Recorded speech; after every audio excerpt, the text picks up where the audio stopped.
Ahora, sumerjámonos en la historia de hoy. Capítulo 1. El hombre detrás de la cortina. Jonathan Hampton estaba de pie junto a las ventanas de suelo a techo de su oficina en el ático, observando el río Toac fluir bajo la niebla matutina. A sus 45 años, había construido un imperio que pocos podían comprender. Para el público, era el CEO de Hampton Strategic Consulting, una firma que asesoraba a empresas de la lista Fortune 500 en gestión de crisis. Para aquellos que importaban en Washington, era algo mucho más valioso: el hombre que sabía dónde estaba enterrado cada esqueleto. Su camino al poder no había sido convencional. Nacido de una madre soltera en la zona rural de Virginia, Jonathan se había abierto camino a duras penas por la Facultad de Derecho de Georgetown, con becas y pura determinación. Su primer trabajo en el Pentágono como analista junior le había abierto puertas que la mayoría nunca supo que existían. Mientras otros se enfocaban en ascender en la escala corporativa, Jonathan cartografió las redes invisibles que realmente controlaban Estados Unidos. Cultivó relaciones con los jefes de personal de senadores, entabló amistad con las personas adecuadas en las agencias de inteligencia. Lentamente, construyó una red de influencia que se extendía desde el Capitolio hasta Langley. La ironía no se le escapó al ver que su éxito había atraído a Carolina Miranda, una impresionante profesora de ciencias políticas en Georgetown, cuando se conocieron en una función diplomática hace 8 años. Su belleza lo había cautivado, pero fueron su agudo intelecto y su ambición lo que sellaron su interés. Carolina venía de una familia de abolengo. Su padre, el embajador Ricardo Miranda, había servido en 3 administraciones. Ella entendía el poder, o eso había pensado Jonathan. Su matrimonio había sido una especie de fusión. Carolina aportó conexiones sociales y legitimidad a la riqueza de Jonathan, mientras él le proporcionó los recursos para perseguir sus propias ambiciones. Ella hizo la transición de la academia a la consultoría, finalmente obteniendo un puesto en la Junta Asesora de Política Exterior del Departamento de Estado. Pero últimamente, algo había cambiado. Los instintos de Jonathan, afinados por años de leer a las personas y las situaciones, percibieron peligro en su propia casa. Carolina se había vuelto distante, tomando llamadas telefónicas misteriosas y haciendo viajes inexplicables. Su computadora portátil, antes descuidadamente abierta, ahora estaba protegida con contraseña. Lo más revelador fue que había empezado a hacer preguntas sutiles sobre su trabajo, preguntas que iban más allá de la curiosidad conyugal. El teléfono de Jonathan vibró. Vincent Benjamin, su jefe de seguridad y ex operador de la Fuerza Delta, apareció en la identificación de llamadas. Señor, hemos completado el barrido de vigilancia que solicitó. Necesita ver esto inmediatamente. Mi oficina. 10 minutos. Vincent llegó con una tableta que contenía semanas de inteligencia compilada. Las fotografías hicieron que la sangre de Jonathan se helara. Carolina entrando a un hotel con el coronel Eric Lester de la División de Operaciones Estratégicas del Pentágono. El mismo hotel varias veces durante 3 meses. Pero las grabaciones de audio fueron lo que transformó la sospecha de Jonathan en una furia fría y calculadora. Jonathan no sospecha nada. La voz de Carolina era nítida a través del dispositivo de grabación que Vincent había plantado en su coche. Está tan centrado en sus preciosos clientes que no ve lo que está sucediendo justo bajo sus narices. La voz de Eric respondió: el plan es sólido, Carolina. Mis contactos en inteligencia militar están listos para moverse. Una vez que tengamos pruebas concretas de sus operaciones de vigilancia ilegales, podemos derribarlo. Tú obtendrás todo en el divorcio y yo conseguiré el ascenso que me prometieron por exponer una amenaza a la seguridad nacional. Jonathan dejó la tableta con cuidado, su expresión sin cambiar. Vincent había trabajado con él el tiempo suficiente para reconocer la calma mortal que precedía a las decisiones más despiadadas de Jonathan. ¿Cuánto tiempo lo sabes?, preguntó Vincent. Lo sospeché durante semanas. Tú lo confirmaste. Jonathan se dirigió a su caja fuerte, recuperando un archivo que pocas personas sabían que existía. Carolina cree que está cazando un lobo. Está a punto de aprender que ha estado viviendo con un dragón. El archivo contenía información que podía derrocar gobiernos, grabaciones de senadores discutiendo contribuciones de campaña ilegales, fotografías de jueces federales en posiciones comprometedoras, evidencia de operaciones de la CIA que violaban el derecho internacional. Esto no era solo apalancamiento, era munición política nuclear. ¿Cuál es el plan, jefe?, preguntó Vincent.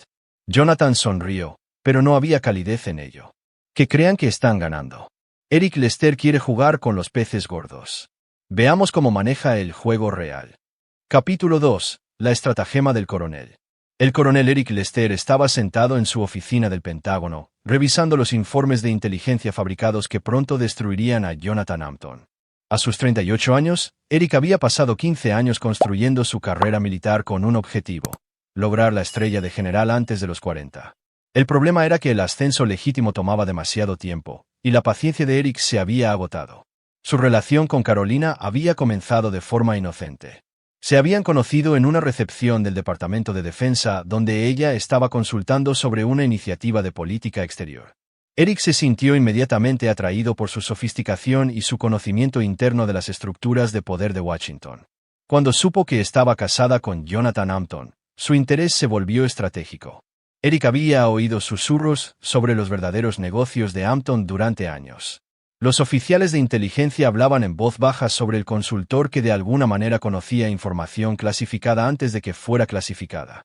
Algunos lo llamaban un patriota que ayudaba a prevenir brechas de seguridad.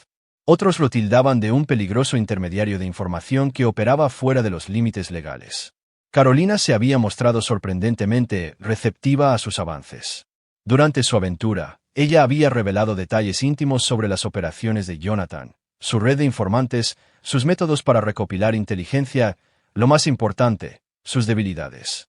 Eric se dio cuenta de que había encontrado su boleto hacia la estrella de general que tanto anhelaba. La evidencia es convincente, señor, le dijo Eric al general de brigada Raymond Singleton durante su reunión semanal.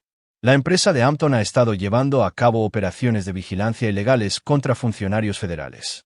Tenemos el testimonio de su esposa confirmando sus actividades. El general Singleton, un oficial que seguía las reglas al pie de la letra y había ascendido por canales legítimos, frunció el ceño ante el informe. Esto es grave, coronel. Si Hampton realmente está comprometiendo la seguridad nacional, necesitamos actuar con decisión.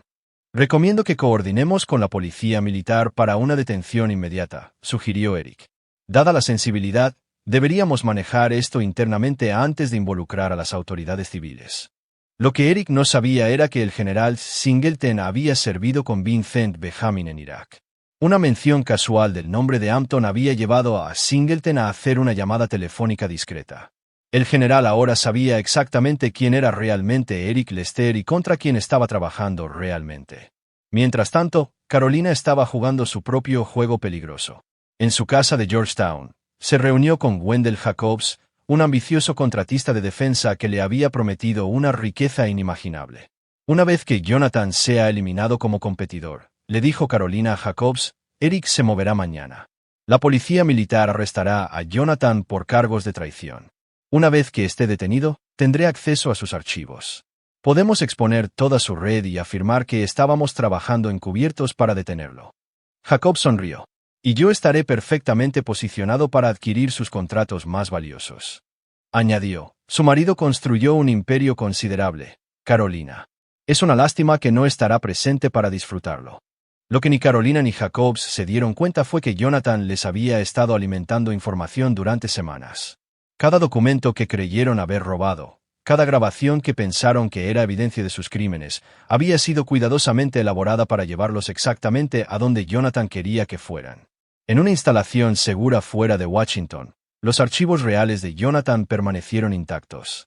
Su verdadera red de informantes continuó su trabajo, sin saber que sus identidades nunca habían sido comprometidas. Lo más importante, sus secretos más peligrosos, los que podrían derrocar gobiernos, permanecieron ocultos de forma segura. Mientras Carolina celebraba lo que creía que era la inminente caída de su marido, Jonathan estaba a 3 movimientos por delante, orquestando una partida de ajedrez donde sus oponentes ni siquiera se daban cuenta de que eran peones. Capítulo 3. Los titanes de la red. La mañana de lo que Carolina creía que sería el arresto de Jonathan comenzó como cualquier otra. Jonathan la besó de despedida en su mansión del TOEIC, su semblante sin dar ninguna pista de la tormenta a punto de estallar.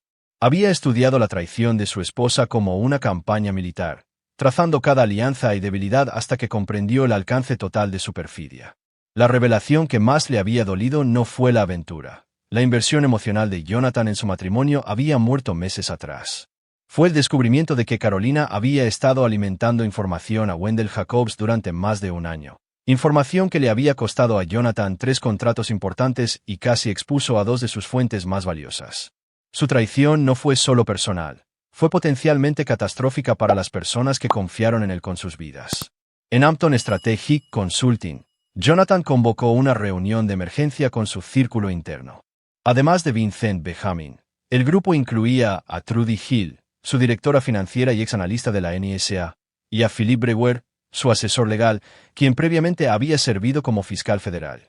Hoy es el día en que hacen su movimiento, anunció Jonathan. Eric ha convencido a sus superiores para que autoricen mi arresto. Carolina cree que heredará mi imperio. Jacobs piensa que adquirirá mis contratos gubernamentales. Trudy abrió los registros financieros en su computadora portátil. Hemos rastreado la ruta del dinero. Jacobs ha estado canalizando pagos a Eric a través de una empresa fantasma en las Islas Caimán. La aventura fue puramente transaccional. Carolina obtiene la mitad de tus activos en el divorcio. Eric obtiene su estrella de general por exponerte, y Jacobs elimina a su mayor competidor. Philip revisó los documentos legales. Los cargos de traición se basan en evidencia fabricada, pero se mantendrán el tiempo suficiente para congelar sus activos y destruir su reputación. A corto plazo, lograrán sus objetivos. Jonathan se dirigió a una pantalla montada en la pared que mostraba un complejo organigrama. Han cometido un error crítico. Asumieron que he estado operando ilegalmente todos estos años. Tocó la pantalla, revelando una segunda capa de información. Cada fuente, cada operación, cada pieza de inteligencia que he recopilado ha sido realizada bajo la autoridad legal adecuada. La sala quedó en silencio mientras las implicaciones se hacían claras. Vincent fue el primero en entender. No eres solo un consultor. Has estado trabajando directamente para el subdirector de Inteligencia Nacional. Él ha sido mi manejador durante 8 años, confirmó Jonathan. Cada contacto extranjero que he cultivado, cada pieza de información clasificada a la que he accedido, cada operación que he llevado a cabo ha sido sancionada a los más altos niveles. Mi empresa criminal es en realidad una de las operaciones de inteligencia humana más exitosas del gobierno. Trudy silbó suavemente. Así que cuando lo arresten por traición, estarán arrestando a un activo de inteligencia condecorado. Las repercusiones políticas serán espectaculares, remató Philip. El teléfono de Jonathan sonó. La identificación de llamadas mostraba un número del Pentágono. Señor Hampton, soy el sargento mayor Chuck Brooks del 519º Batallón de Policía Militar. Tenemos una orden de arresto en su contra por cargos de traición contra los Estados Unidos. Por favor, preséntese en nuestras instalaciones inmediatamente para su procesamiento. Estaré allí dentro de 1 hora, sargento, respondió Jonathan con calma. Después de colgar, se volvió hacia su equipo. La fase 1 comienza ahora. Trudy, inicia el protocolo Prometeo. Philip, prepara el contraataque legal. Vincent, tú sabes qué hacer. Mientras Jonathan se preparaba para su arresto, Carolina ya estaba celebrando en el Four Seasons con Eric y Jacobs. Esa mañana había presentado los papeles de divorcio, confiada en que su marido pronto estaría demasiado deshonrado para luchar contra ella en los tribunales. Por los nuevos comienzos, brindó Jacobs, levantando su copa de champán. Por la justicia, añadió Eric, revisando su teléfono en busca de actualizaciones sobre el arresto de Jonathan. Carolina sonrió, imaginando la expresión en el rostro de Jonathan cuando las esposas se cerraran. No tenía idea de que su marido había pasado semanas preparándose para ese mismo momento, o de que su celebración estaba a punto de convertirse en un funeral para sus propias ambiciones. A las 3:47 de la tarde, mientras la policía militar escoltaba a Jonathan Hampton a sus instalaciones, la venganza más elaborada en la historia de Washington comenzó a desarrollarse. Capítulo 4. La llamada telefónica que cambió todo. La estación de policía militar zumbaba con energía nerviosa a medida que la noticia del arresto de Jonathan Hampton se extendía por el Pentágono. El coronel Eric Lester se paseaba por su oficina, esperando la confirmación de que su plan había tenido éxito. Se suponía que este era su momento de triunfo, la operación que aseguraría su ascenso y eliminaría al hombre que, sin saberlo, se había interpuesto en su camino durante años. En la sala de interrogatorios, Jonathan se sentó tranquilamente frente al sargento mayor Chuck Brooks y la capitana Ángel Bautista, los oficiales investigadores asignados a su caso. Su compostura los desconcertó. La mayoría de las personas que enfrentaban cargos de traición mostraban al menos algo de ansiedad. Señor Hampton, comenzó la capitana Bautista, su esposa ha proporcionado testimonio alegando que usted ha estado llevando a cabo operaciones de vigilancia ilegales contra funcionarios federales. Ella afirma tener evidencia de sus actividades. Jonathan asintió pensativamente. Carolina, de hecho, Ha sido muy minuciosa en su documentación. Dígame, capitana, el coronel Lester le ha informado sobre el alcance completo de estas acusaciones. Los oficiales intercambiaron miradas. El sargento Brooks consultó sus notas. El coronel Lester proporcionó la inteligencia inicial que llevó a esta investigación. ¿Está usted afirmando que su información es inexacta? No inexacta, respondió Jonathan. ¿Incompleta? Muy incompleta. Se recostó en su silla. Me gustaría hacer mi llamada telefónica ahora. La capitana Bautista señaló el teléfono en la pared. Tiene derecho a contactar a un abogado. Equien Lama. La respuesta de Jonathan hizo que ambos oficiales se congelaran. A la Casa Blanca. El sargento Brooks rió nerviosamente. Señor, esto no es una película. No puede simplemente llamar a la Casa Blanca. Jonathan marcó un número de memoria con calma. Después de 2 timbrazos, una voz profesional respondió. Sala de situaciones de la Casa Blanca. Habla Barry Howell. Barry, soy Jonathan Hampton. Código de autorización Raven 77 hecho. Necesito hablar con la subjefa de gabinete Cassandra Livingston inmediatamente. Jonathan? Jesús, ¿cuál es tu situación? Actualmente estoy detenido por la policía militar bajo cargos de traición fabricados. Alguien les ha estado alimentando con desinformación sobre mis operaciones. Espera. La línea quedó en silencio durante 30 segundos mientras los oficiales miraban a Jonathan con creciente incredulidad. Cuando la voz regresó, traía la inconfundible autoridad de la oficina ejecutiva. Jonathan, soy Cassandra. Estamos rastreando su situación en tiempo real. ¿Está herido? Negativo. Pero tenemos una brecha de seguridad significativa. La operación ha sido comprometida por actores hostiles dentro del Pentágono y los sectores civiles. Entendido. Los protocolos de protección ejecutiva están ahora en vigor. Espere una intervención inmediata. Jonathan colgó y se volvió hacia los oficiales atónitos. Caballeros, tal vez quieran llamar a su oficial al mando. Esta situación está a punto de escalar rápidamente. Menos de 1 hora después, Leonard Adams, el subjefe de gabinete, llegó a las instalaciones de la policía militar acompañado por 2 agentes del servicio secreto y un fiscal general adjunto. Detrás de él caminaba el general Raymond Singleton, cuya expresión dejaba claro que alguien estaba a punto de enfrentar graves consecuencias. Liberen al señor Hampton inmediatamente, ordenó Adams. Esta detención es no autorizada y potencialmente compromete operaciones de seguridad nacional en curso. La capitana Bautista balbuceó. Señor, tenemos órdenes del coronel Lester basadas en inteligencia del coronel Lester. El general Singleton interrumpió. Él ha sido relevado de sus funciones mientras se investiga el abuso de autoridad y posible traición. ¿Dónde está ahora? Mientras el caos estallaba en las instalaciones de la policía militar, Carolina recibió una llamada de pánico de Eric. No solo lo están liberando. La voz de Eric temblaba de miedo. La Casa Blanca intervino directamente. Carolina, ¿qué demonios hemos hecho? Eso es imposible, protestó Carolina, pero la duda ya se estaba apoderando de su voz. Jonathan es solo un consultor. Él no tiene ese tipo de conexiones. El subjefe de gabinete está aquí personalmente. Están hablando de acusarme de traición. Carolina, creo que hemos cometido un terrible error. Mientras tanto, Wendell Jacobs estaba descubriendo que su triunfo se había convertido en un desastre. Agentes federales habían allanado simultáneamente sus oficinas y congelado sus activos. La empresa fantasma que había utilizado para pagar a Eric había estado bajo vigilancia durante meses, y cada transacción financiera era ahora evidencia en un caso de conspiración federal. Mientras Jonathan salía de las instalaciones de la policía militar como un hombre libre, llamó a Vincent Benjamin. La fase 2 está en marcha, dijo simplemente. La trampa no solo había sido tendida, había sido ejecutada a la perfección. Carolina, Eric y Jacobs habían revelado la magnitud de su conspiración, proporcionaron pruebas de sus crímenes y eliminaron cualquier posibilidad de alegar inocencia.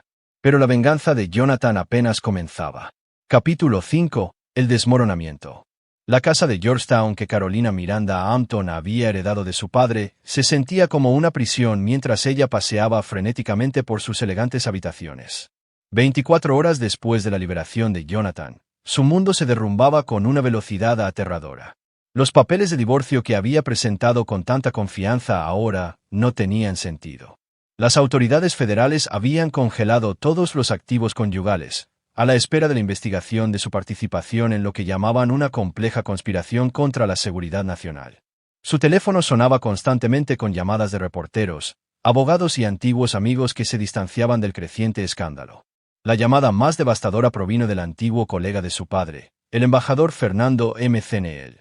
Carolina, tu padre se está revolviendo en su tumba. La voz de McNeil era fría de disgusto. El nombre Miranda representó el honor y el servicio a este país durante 3 generaciones. ¿Lo que has hecho? Es inconcebible. Yo no lo sabía, protestó Carolina débilmente. Jonathan nunca me dijo que estaba trabajando para el gobierno. Por supuesto que no. Eso es lo que significa clasificado.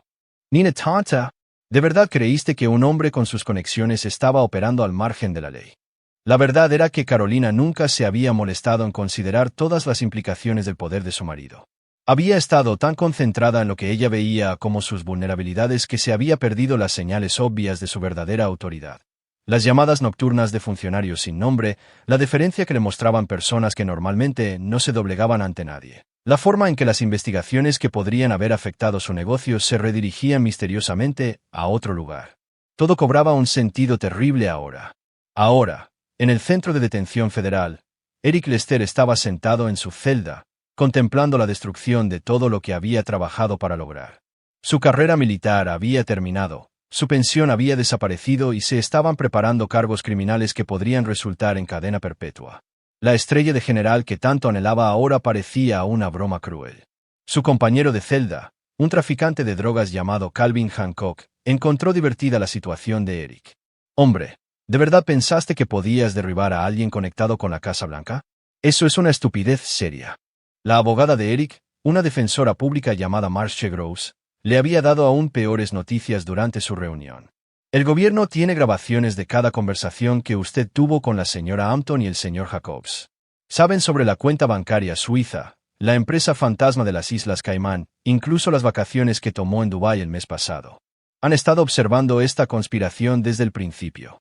Eso es imposible, insistió Eric. Fuimos cuidadosos, señor Lester. Le estaban alimentando información.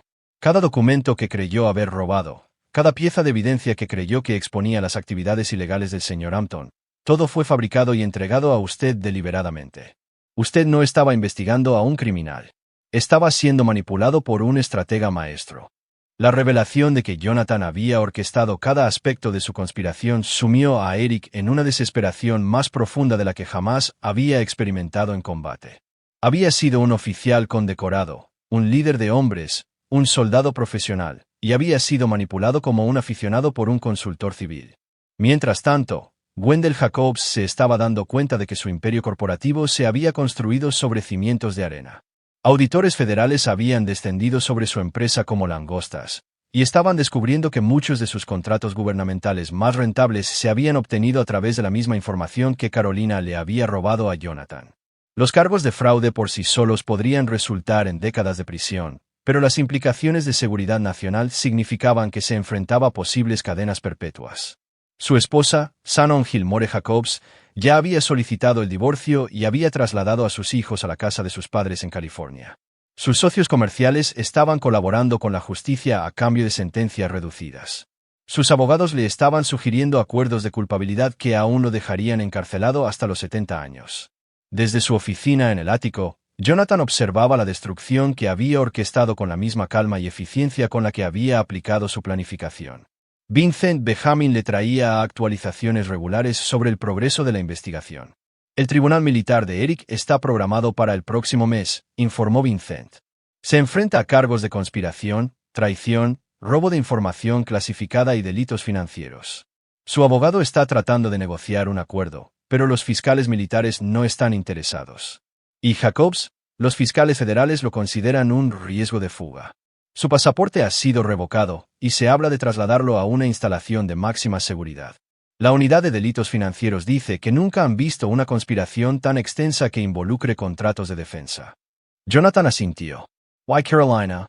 Ahí es donde se pone interesante. Vincent sonrió con gravedad. No solo se enfrenta a cargos relacionados con la conspiración. El Departamento de Justicia ha estado investigando su trabajo de consultoría y han descubierto que ha estado vendiendo información clasificada a contactos extranjeros durante más de 2 años, información a la que accedió a través de su autorización de seguridad. La traición final fue peor de lo que Jonathan había imaginado. Carolina no solo había sido infiel y codiciosa, había sido una traidora, usando su matrimonio para comprometer la seguridad nacional con fines de lucro personal. La mujer que había amado había estado destruyendo sistemáticamente todo lo que él había construido mientras vendía a su propio país. Jonathan se acercó a su ventana, observando el río Toag fluir bajo el sol poniente. La primera fase de su venganza estaba completa. Sus enemigos estaban expuestos, arrestados y enfrentando todo el peso del sistema judicial federal. Pero la verdadera retribución requería más que consecuencias legales. Requería destrucción personal. Capítulo 6. El punto de no retorno. La sala de conferencias segura en el edificio federal zumbaba de tensión mientras la fiscal federal Olivia Solomon describía el caso del gobierno contra la conspiración. Presentes estaban representantes del Departamento de Justicia, el Pentágono, la Agencia de Seguridad Nacional y el propio Jonathan Hampton, ahora oficialmente reconocido como un activo de inteligencia de encubierto. El alcance de esta traición no tiene precedentes, anunció Solomon, señalando los gráficos que cubrían las paredes. La señora Hampton no solo comprometió las operaciones de su esposo. Vendió inteligencia clasificada a representantes de 3 gobiernos extranjeros hostiles. El coronel Lester no solo estaba cometiendo delitos financieros, estaba exponiendo sistemáticamente a personal militar en posiciones clasificadas. El señor Jacobs no solo estaba involucrando en fraude contractual, estaba utilizando inteligencia robada para subcotizar a contratistas de defensa legítimos por miles de millones de dólares. Jonathan estudió la evidencia con desapego profesional. Grabaciones de audio de Carolina reuniéndose con agentes de inteligencia chinos, registros financieros que mostraban que Eric había estado alimentando información a contactos rusos durante 18 meses. Documentación que demostraba que Jacobs había estado vendiendo tecnologías de defensa clasificadas a intermediarios iraníes a través de empresas fantasma. La traición era más completa de lo que Jonathan había sospechado. Su esposa no solo había sido infiel, había sido un activo extranjero a gran escala, utilizando su matrimonio como cobertura para el espionaje. Eric no era solo un oficial corrupto que buscaba ascenso, era un traidor que había comprometido docenas de agentes encubiertos. Jacobs no era simplemente un hombre de negocios codicioso, estaba facilitando la transferencia de secretos militares a los enemigos de Estados Unidos. Señor Hampton, continuó Solomon, dada la naturaleza clasificada de su trabajo, no podemos juzgar este caso en un tribunal abierto. Sin embargo, podemos asegurar que se haga justicia a través de tribunales militares y tribunales federales de seguridad. Jonathan asintió lentamente. Aprecio la postura del gobierno, pero tengo una preocupación diferente. Estos individuos no solo cometieron crímenes contra el Estado, violaron la confianza personal de maneras que exigen consecuencias personales. La sala quedó en silencio. Todos los presentes entendieron que Jonathan Hampton no era solo un marido traicionado o un activo de inteligencia comprometido. Era un hombre con las conexiones y los recursos para asegurar que la justicia se extendiera mucho más allá de lo que cualquier tribunal podría proporcionar. El subprocurador general André Petty se inclinó hacia adelante. Señor Hampton, si bien entendemos su inversión personal en este caso, no podemos sancionar ninguna actividad extrajudicial. Por supuesto que no, respondió Jonathan con una leve sonrisa. Ni se me ocurriría pedir una sanción oficial. Después de la reunión, Jonathan se dirigió a las instalaciones de máxima seguridad, donde Carolina estaba detenida en espera de juicio. La mujer que lo recibió en la sala de visitas guardaba poca semejanza con la sofisticada belleza con la que se había casado. Su ropa de diseñador había sido reemplazada por un mono naranja. Su cabello perfectamente peinado colgaba lacio alrededor de su rostro, y sus ojos mostraban la mirada atormentada de alguien cuyo mundo se había derrumbado por completo. «Hola, Carolina», dijo Jonathan con calma, sentándose frente a ella en la mesa de metal. «Jonathan», susurró ella, incapaz de mirarlo a los ojos. Yo no sabía que ellos. Détente». Su voz era tranquila, pero poseía tal autoridad que Carolina guardó silencio de inmediato. «No insultes mi inteligencia con mentiras. Sé sobre Beijing, Moscú y Teherán. Sé sobre las cuentas suizas y las compañías numeradas. Sé que has sido un activo extranjero desde antes de que nos casáramos». El rostro de Carolina se puso blanco. El alcance de su exposición era claramente peor de lo que había imaginado. «Vine aquí para decirte algo importante», continuó Jonathan. «Los fiscales federales creen que la cadena perpetua es suficiente castigo por traición. Se equivocan». «¿Qué quieres decir?». La voz de Carolina tembló. Jonathan se inclinó más cerca, sus ojos sin rastro del hombre que una vez había profesado amarla. Vendiste información clasificada que causó la muerte de personas, Carolina. Agentes en el campo, activos que habíamos cultivado durante años. Operativos con familias que confiaban en que sus identidades estaban seguras. Los asesinaste por dinero. Yo nunca quise que nadie. No puedes alegar buenas intenciones cuando estás contando dinero manchado de sangre, interrumpió Jonathan. Los tribunales te darán una jaula por el resto de tu vida. Yo voy a darte algo peor. Carolina lo miró con creciente terror. ¿Qué vas a hacer? Jonathan se puso de pie para irse. Voy a asegurarme de que cada persona que muera a causa de tu traición tenga un familiar que sepa exactamente quién eres y qué hiciste. Cada viuda, cada niño huérfano, cada padre que perdió un hijo o hija por tu codicia. Sabrán tu nombre, tu rostro y exactamente cómo encontrarte. No puedes hacer eso, protestó Carolina desesperadamente. Estaré bajo custodia protectora. La prisión tiene su propio sistema de justicia, Carolina. Y el dinero habla en todos los idiomas. La sonrisa de Jonathan era tan fría que congelaba la sangre. Quisiste destruir mi vida por lucro. Ahora pasarás lo que te queda de la tuya mirando por encima del hombro, preguntándote qué guardia ha sido pagado para mirar hacia otro lado, qué preso tiene un pariente muerto que vengar, qué comida podría ser la última. Mientras Jonathan se alejaba, los gritos de Carolina resonaron en la sala de visitas. Por primera vez desde su arresto, ella realmente comprendió el alcance de lo que había desatado. Había traicionado a un hombre que no solo tenía poder, traicionó a un hombre que sabía cómo usarlo sin límites ni misericordia. El juego ya no era sobre la justicia legal. Se trataba de la supervivencia. Y Carolina comenzaba a darse cuenta de que también iba a perder eso. Capítulo 7. El cazador se convierte en cazado. 6 meses después de los arrestos, los juicios federales habían concluido con una eficiencia devastadora. Eric Lester había sido sentenciado a cadena perpetua en una prisión militar sin posibilidad de libertad condicional, después de que un tribunal lo condenara por traición, espionaje y conspiración. Wendell Jacobs recibió sentencias de cadena perpetua concurrentes en un tribunal federal por su papel en la venta de secretos de defensa a gobiernos extranjeros. Carolina enfrentaba la misma suerte con su juicio programado para el mes siguiente. Pero la venganza de Jonathan Hampton estaba lejos de haber terminado. Desde sus oficinas reconstruidas, la investigación lo había exculpado de todo delito y había restaurado sus autorizaciones de seguridad. Jonathan orquestó una campaña de destrucción sistemática que fue mucho más allá de las simples consecuencias legales. Sus objetivos le habían quitado todo: su confianza, su matrimonio, su seguridad y, lo más importante, habían causado la muerte de agentes de inteligencia. Los tribunales podían encarcelarlos, pero solo Jonathan podía asegurarse de que realmente pagaran por sus crímenes. Vincent Benjamin entró en la oficina de Jonathan con una tableta que contenía informes de vigilancia. Carolina ha sido trasladada a segregación administrativa después del tercer incidente. Alguien la agredió en el área de duchas la semana pasada. ¿Alguien resultó gravemente herido?, preguntó Jonathan sin levantar la vista de su trabajo. Heridas leves, en su mayoría daño psicológico. Pero la noticia se está extendiendo entre la población carcelaria sobre lo que hizo. Resulta que 2 de las mujeres de su bloque perdieron hermanos en Afganistán. Operaciones que fueron comprometidas por la inteligencia que ella vendió. Jonathan asintió. Se había asegurado discretamente de que la información sobre las traiciones de Carolina llegara a los oídos adecuados dentro del sistema penitenciario federal, no a través de una acción directa que hubiera sido demasiado rastreable, sino mediante una cuidadosa manipulación de las redes de información que ya existían. Un documento filtrado aquí, una conversación susurrada allá, y de repente las compañeras de celda de Carolina entendieron exactamente por qué sus hijos y maridos habían muerto en operaciones que deberían haber sido seguras.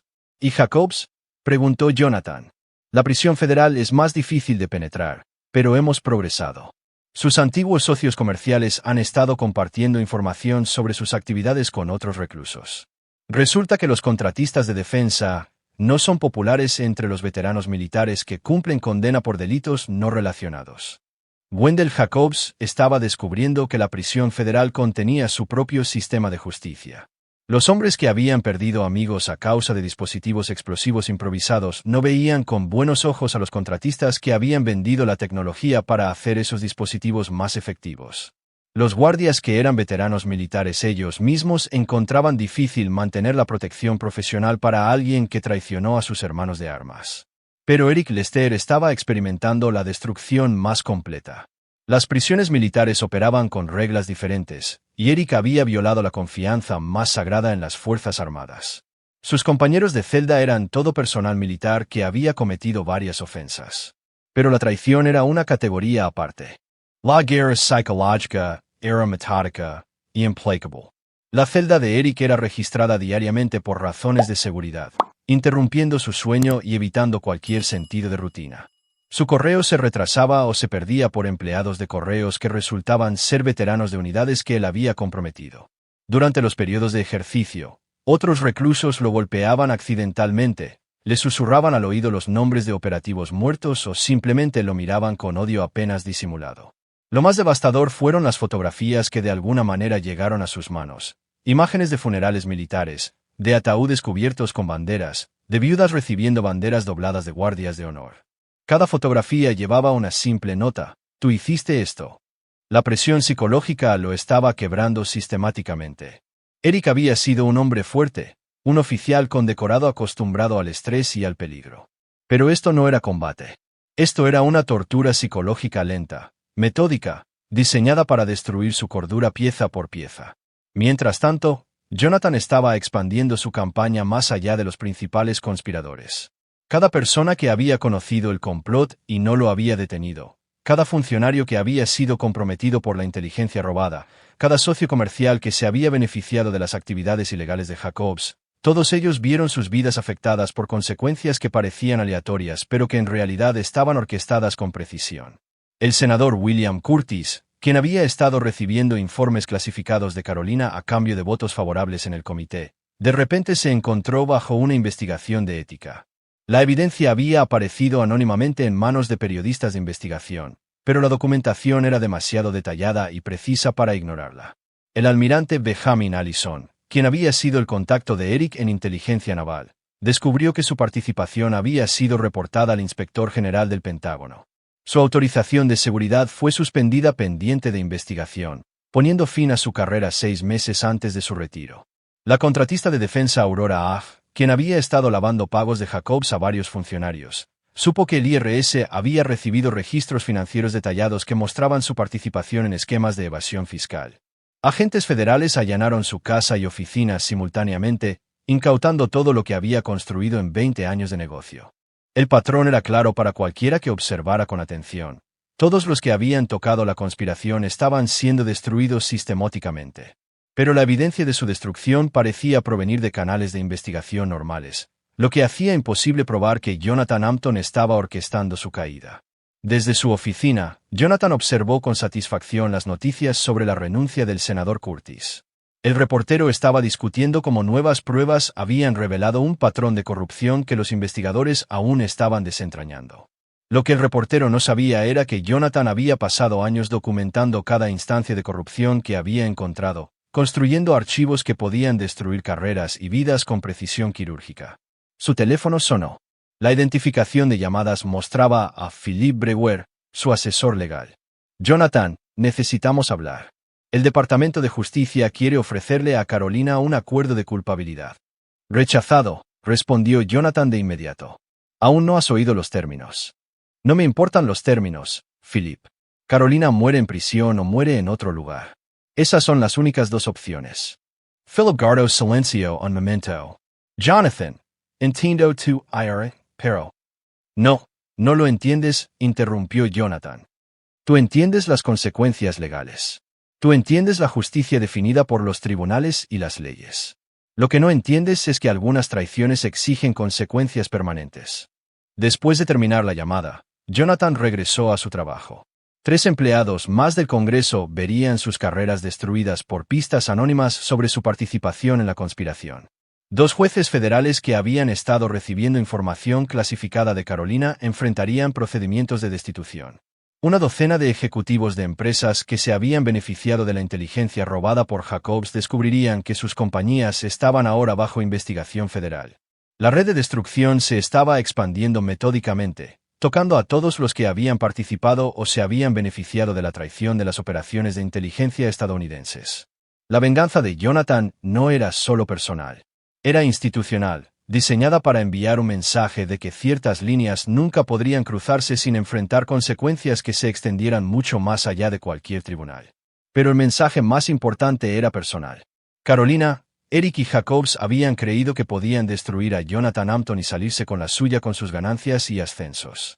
Estaban a punto de aprender que algunos hombres, cuando son completamente traicionados, responden con una crueldad que hace imposible la supervivencia. Capítulo 8. Sin piedad para los malvados. La carta llegó a la celda de Carolina en la prisión federal un martes por la mañana, entregada a través de canales oficiales, pero llevando un mensaje no oficial que le heló la sangre. Contenía una sola fotografía: su hermana, Antoinette Christensen, siendo escoltada desde su oficina de abogados en Georgetown por agentes federales. El recorte de prensa que la acompañaba explicaba que Antoinette estaba bajo investigación por lavado de dinero relacionado con los pagos de inteligencia extranjera que Carolina había recibido. Carolina miró la imagen con creciente horror. Antoinette era innocent. Nunca había estado involucrada en ninguna de las actividades de Carolina, pero la evidencia parecía devastadora. Registros financieros que mostraban pagos regulares de la firma de abogados de Antoinette a cuentas que Carolina había utilizado para sus actividades de espionaje. Por supuesto, esos registros eran fabricados, pero serían imposibles de refutar dada la complejidad de las transacciones financieras internacionales. Un guardia apareció en la puerta de su celda. Hampton, tienes una visita en la sala de visitas. Carolina se encontró cara a cara con su hermana por primera vez desde los arrestos. Antoinette parecía exhausta y aterrorizada. Su apariencia, usualmente impecable, había sido reemplazada por el aspecto demacrado de alguien cuya vida se estaba desmoronando. Carolina, ¿qué has hecho? La voz de Antoinette temblaba con una emoción apenas contenida. Están diciendo que te ayudé a lavar dinero de gobiernos extranjeros. Amenazan con embargar mi bufete, mi casa, todo por lo que he trabajado. Yo nunca te involucré en nada, Antoinette, protestó Carolina. Tienes que creerme. Mantengo mis actividades completamente separadas de la familia. Entonces, explica cómo las cuentas de mis clientes muestran pagos a tus empresas offshore, exigió Antoinette, mostrando documentos que Carolina reconoció como genuinos pero imposibles. Explica cómo las computadoras de mi bufete contienen comunicaciones cifradas con tus contactos extranjeros. Carolina miró las pruebas con creciente asombro. Jonathan no solo la había destruido a ella. Estaba destruyendo sistemáticamente a todos los que le importaban. La evidencia contra Antoinette era fabricada, pero lo suficientemente sofisticada como para resistir el escrutinio legal. Su hermana pasaría años luchando contra cargos que la arruinarían incluso si finalmente ganara. Él está haciendo esto, susurró Carolina. Jonathan te está destruyendo para herirme. ¿Quién es Jonathan Hampton?, preguntó Antoinette desesperadamente. ¿Por qué le haría esto a nuestra familia? Carolina miró a su hermana, brillante, honesta, dedicada a la justicia y la ley, y se dio cuenta de que nunca podría explicar el verdadero alcance de lo que había desatado. ¿Cómo podría decirle a Antoinette que había traicionado a su país por dinero?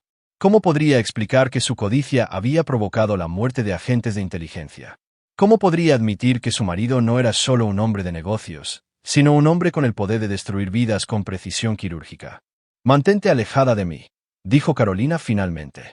No me visites. No me llames. No intentes ayudarme. Quizás si te distancias por completo, me dejará en paz.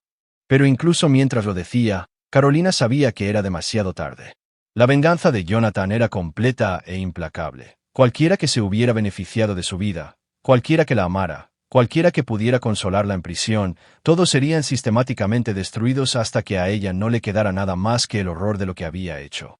En la prisión militar, Eric Lester estaba experimentando su propia tragedia familiar. Su ex esposa, Patricia Wilson, se había vuelto a casar y había cambiado su nombre, esperando escapar del estigma de su asociación con un traidor convicto. Pero de alguna manera su nuevo empleador había descubierto su conexión con Eric. La empresa de seguridad privada donde trabajaba requería autorizaciones federales, y los empleados con lazos familiares con activos de inteligencia extranjeros se consideraban riesgos de seguridad. La terminación de Patricia había sido rápida y devastadora. En el competitivo mundo de la contratación de seguridad, su asociación con Eric la hacía inempleable. Se había mudado 3 veces en 6 meses, tratando de encontrar trabajo bajo su apellido de soltera. Pero la información siempre salía a la luz. Su nuevo esposo, un buen hombre que se había casado con ella a pesar de su pasado, estaba empezando a ceder bajo la presión financiera y social. Sus hijos, los hijastros de Eric, a quienes él había ayudado a criar, eran los que más sufrían. Sus compañeros de clase habían descubierto su conexión familiar con el coronel traidor a través de búsquedas en Internet y redes sociales. Se enfrentaban a acoso diario en la escuela, con maestros que luchaban por abordar el acoso basado en las conexiones familiares con crímenes de seguridad nacional. Eric recibió cartas de Patricia rogándole que de alguna manera detuviera la persecución.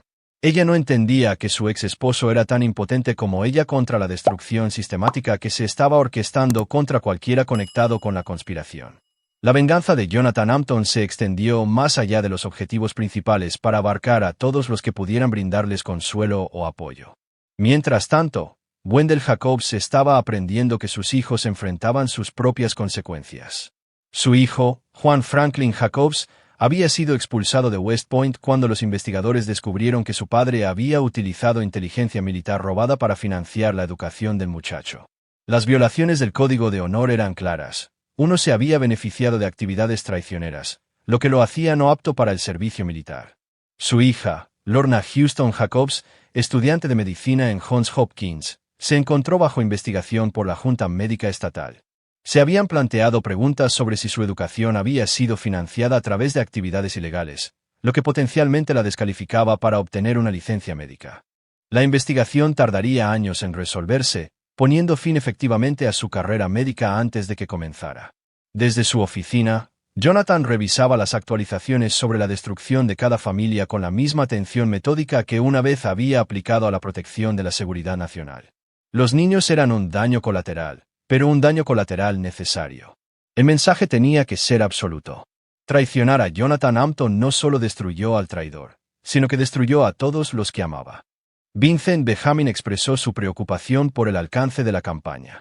Señor, algunas de estas personas son realmente inocentes. Los niños no tenían conocimiento de las actividades de sus padres. Jonathan levantó la vista de sus archivos. Vincent, ¿cuántos niños perdieron a sus padres a causa de la inteligencia que vendió Carolina? ¿Cuántas familias fueron destruidas cuando Eric comprometió operaciones encubiertas? ¿Cuántas esposas se convirtieron en viudas porque Jacobs entregó a nuestros enemigos la tecnología para matar soldados estadounidenses de manera más eficiente? ¿Entendido, señor? La traición tiene consecuencias, continuó Jonathan. No solo para el traidor, sino para todos los que están conectados a ellos. Así es como funciona la confianza en nuestro mundo. Cuando la violas, la pena se extiende más allá de ti mismo. El teléfono sonó con una actualización de sus fuentes del Congreso. 3 funcionarios más conectados con la conspiración habían anunciado sus renuncias bajo presión de investigaciones éticas. 2 jueces federales se enfrentaban a procesos de destitución.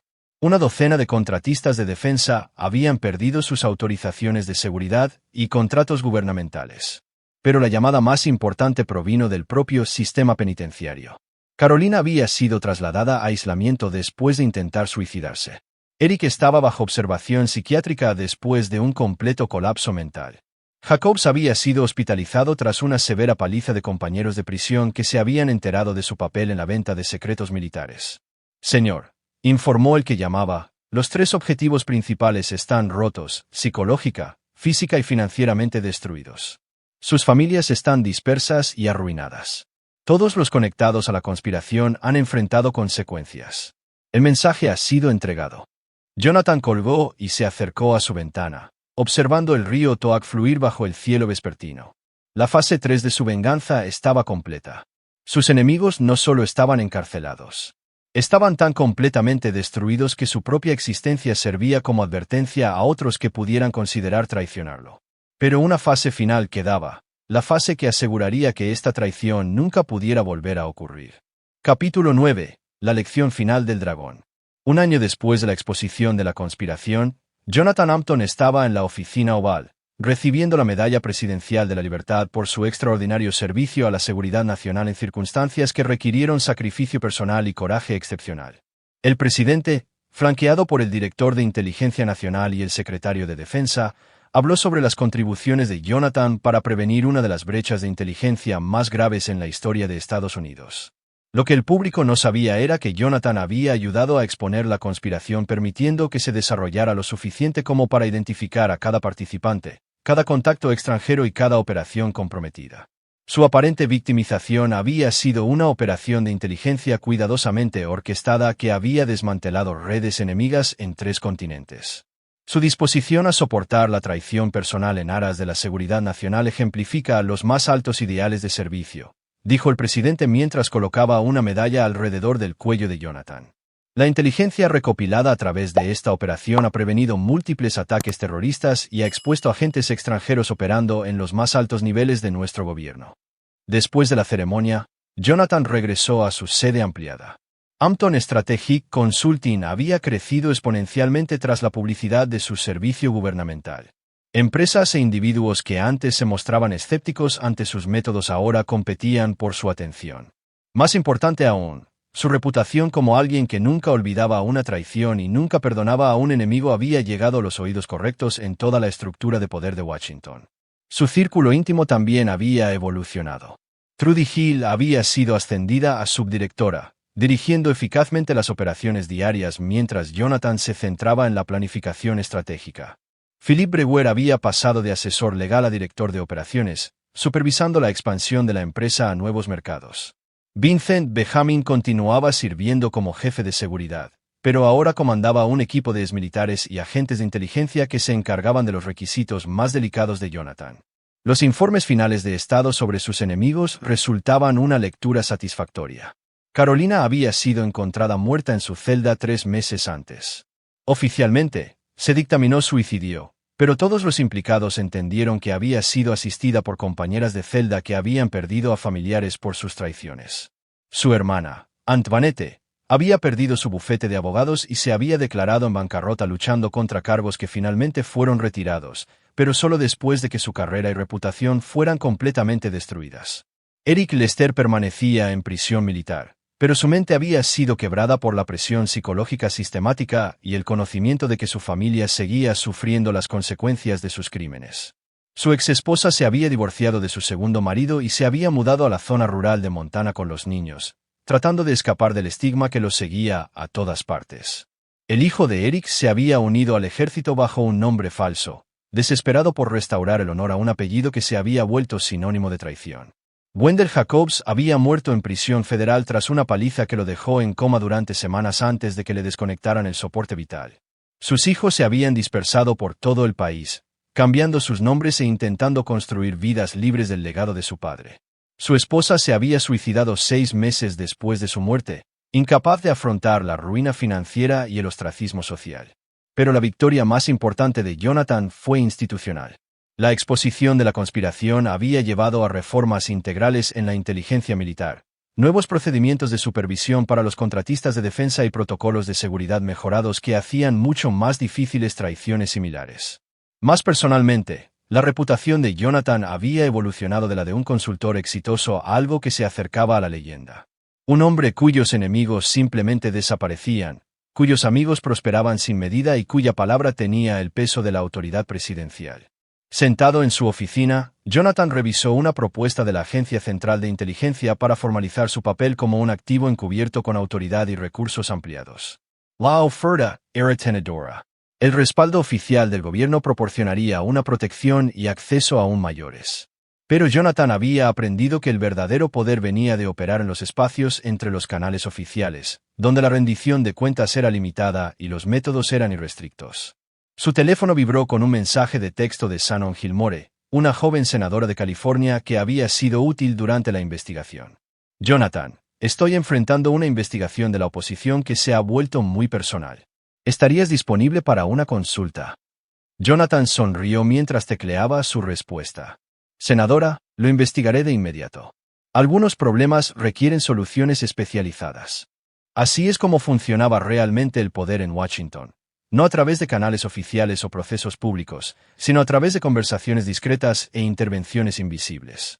Jonathan había construido una red de personas que le debían favores, temían sus capacidades, o ambas cosas. Sus enemigos habían aprendido que traicionarlo conllevaba consecuencias que se extendían mucho más allá del castigo legal, mientras que sus aliados entendían que su protección era absoluta y su memoria, larga. Un golpe en su puerta interrumpió sus pensamientos. Vincent Benjamin entró con una tableta que contenía informes de vigilancia de todo el mundo. Señor, hemos identificado a 3 operativos de inteligencia extranjeros más que intentan penetrar a contratistas de defensa utilizando métodos similares a la Operación Jacobs. Además, Hay indicios de que la inteligencia china está intentando reclutar a la viuda de uno de nuestros antiguos activos. Jonathan asintió. Recomendaciones. Eliminar la amenaza antes de que se desarrolle.